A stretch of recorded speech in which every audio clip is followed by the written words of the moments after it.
Kementerian Pertanian terus berkomitmen untuk membenahi sektor pertanian Indonesia guna menjadi lumbung pangan dunia. Sektor pertanian Indonesia saat ini tengah mengalami kemajuan signifikan. Pemerintah bekerja keras memastikan komoditas pangan utama Indonesia dapat dipenuhi dari dalam negeri tanpa bergantung pada impor. Sebagai bagian dari upaya mewujudkan kedaulatan pangan, pemerintah telah mengimplementasikan kebijakan strategis, antara lain meningkatkan distribusi pupuk, menyediakan benih gratis, serta menyalurkan alat dan mesin pertanian Al-Sintan secara merata ke seluruh Indonesia. Kementan menegaskan pembenahan sektor pertanian tidak hanya berfokus pada beras, tetapi juga pada komoditas pangan lainnya. Tak hanya itu, pemerintah juga menargetkan Indonesia tidak hanya mencapai swasembada pangan, tetapi juga menjadi eksportir dan lumbung pangan dunia. Dengan berbagai potensi yang dimiliki, Kementan optimistis Indonesia mampu menjadi lumbung pangan dunia. Produksi pangan nasional menunjukkan peningkatan yang signifikan beberapa bulan terakhir. Hal ini diharapkan dapat mengurangi ketergantungan Indonesia pada impor. Kementan mengakui masih ada pekerjaan rumah yang harus segera diselesaikan, terutama terkait dengan kesiapan Perum Bulog dalam menyerap gabah selama panen raya.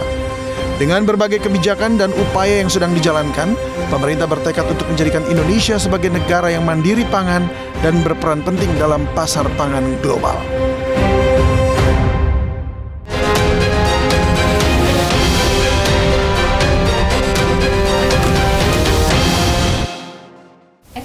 Ya, Pak Mentan, inspeksi pupuk ya, ini juga dilakukan oleh Kementan selain juga inspeksi pangan itu tadi. Lantas bagaimana nih Pak evaluasi pupuk di tanah air? Jadi gini Mbak, kita inspeksi dari hulu ke hilir.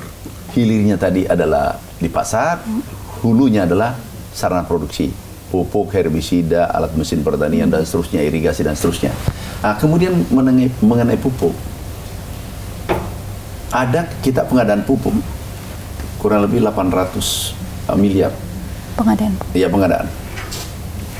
Saat itu kami baru dilantik. Kami langsung cek, ini ada apa di bawah ini. Mudah-mudahan tepat. Kami cek seperti dengan beras, seperti dengan minyak goreng. Kami cek, apakah ini pupuk sudah sesuai standar. Kami kirim ke laboratorium IPB, UGM, Litbang Pertanian. Ada 4 laboratorium kami pakai untuk mengecek apa benar. Semuanya mengatakan ada 5 pupuk palsu. Kerugian petani dampaknya 3,2 triliun. Bayangkan petani yang punya modal pas-pasan. Kami pernah di pihak itu. Jadi kami sangat memahami bagaimana penderitaan petani. Gara-gara ulah sekelompok orang 5 perusahaan. Jadi kita di hulu dulu kita perbaiki, karena krisis pangan di dunia melanda dunia, kemudian juga termasuk Indonesia. Hulu, begitu ini beres, kita lari ke hilir. Apakah tepat? Jadi hulu hilir kita jaga. Jadi harus holistik, nggak bisa parsial. Sidak atau mengamati atau mengecek. Jadi pupuk juga demikian kemarin. Sudah beres, diserahkan ke penegak hukum.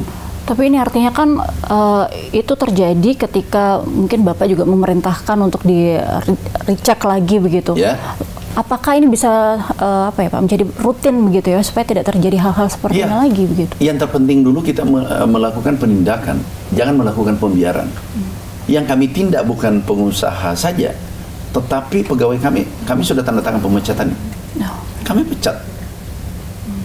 Ada yang mengatakan, Pak Mentan saklek, bukan. Kita sudah ada kesepakatan regulasi, aturan, undang-undang, dan seterusnya. Kami menjalankan perintah ini, perintah undang-undang. Kami menjalankan regulasi yang ada. Kalau kami tidak jalankan, ini berdampak buruk bagi pangan Indonesia.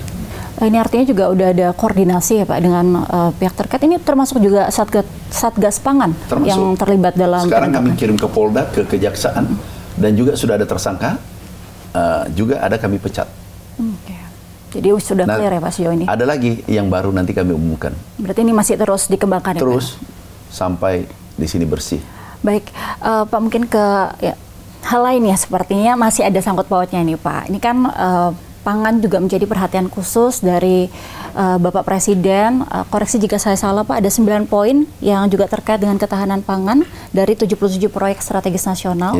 Nah, ini salah satunya pengembangan lumbung pangan atau pengembangan food estate, khususnya di 3 daerah, Kalimantan Tengah, Sumatera Selatan, dan Papua Selatan.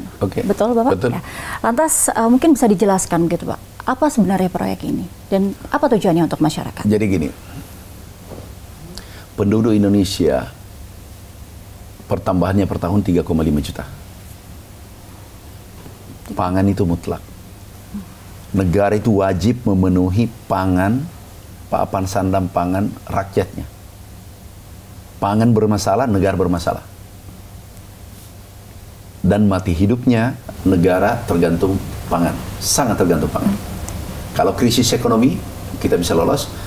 COVID-19, krisis kesehatan, lolos. Tapi kalau krisis pangan, akan melompat krisis politik dan konflik sosial. Sehingga perhatian Bapak Presiden itu luar biasa dan sangat tepat.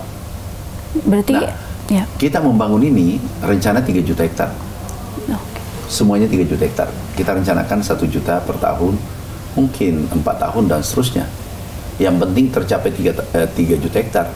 Kalau 3 juta hektar untuk pangan beras saja, itu kalau 3 juta dikali dengan produksinya katakanlah 10 ton, berarti 3 atau 15, itu 45 juta ton. Katakanlah separuh beras menghasilkan beras, itu berarti 22 juta ton.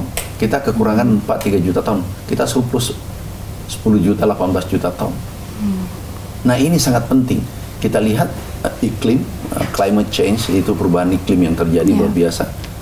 Apa yang terjadi negara tetangga? Malaysia gaduh saat ini kekurangan beras. Jepang harga beras 86.000 per kilogram. Filipina, bayangkan kalau itu terjadi di Indonesia. Penduduk kita ini terbesar nomor 4 dunia. Dan pangannya adalah beras. Ketergantungannya sangat tinggi. Jadi itu tidak boleh bermain-main sektor ini. Ini artinya masih berproses, Pak, food estate ini? Iya. Sudah sementara jalan. Mengapa di 3 daerah itu fokusnya, Pak? 3 juta hektar, Pak. Agroclimate ya, cocok. Kemudian budaya masyarakat setempat bisa cocok. Kemudian lahannya luas. Apa saja mungkin, Pak, yang dilakukan di 3 wilayah itu? Pertama, kita yang sudah ada namanya rawa, yang sudah produksi 1 kali, kita optimalisasi lahan, memperbaiki irigasinya dan seterusnya, sehingga bisa 3 kali. 1 kali tanam menjadi 3 kali. Kemudian yang cetak sawah sambil berjalan, yang flat, biayanya murah deh. Karena ada suatu tempat biayanya sampai 600 juta per hektar. Tetapi di tempat ini cukup 50 juta, 35 juta per hektar. Jadi daerah ini kita menempatkan cetak sawah dan cetak sawah ini adalah berdasarkan keunggulan komparatif daerah. Airnya melimpah, lahannya baik, flat, biayanya murah. Oke, dengan kata lain subur ya di 3 ini ya, Pak, sehingga tapi dengan adanya proyek ini masyarakat di sekitar tidak dirugikan ya, Pak? Justru ini untuk kesejahteraan masyarakat, pemerintah untuk bekerja masyarakat. Kita bukan perusahaan swasta. Ini semua hibah. Tetapi yang terpenting adalah kita bertransformasi dari pertanian modern, pertanian tradisional ke pertanian modern. Jadi biayanya rendah, produktivitasnya tinggi. Biasanya tanam 1 kali bisa menjadi 3 kali. Di situ ya, Pak. Nah, itu kita ingin klaster baru ini, cetak sawah baru ini, klaster ini kita ingin sejajar dengan negara maju seperti Amerika, Jepang. Kapan menuju ke situ, Pak? Ya? Kapan menuju ke situ? Sekarang sudah jalan. Sekarang sudah kita melibatkan milenial, generasi Z. Caranya adalah menguntungkan dan menggunakan teknologi tinggi.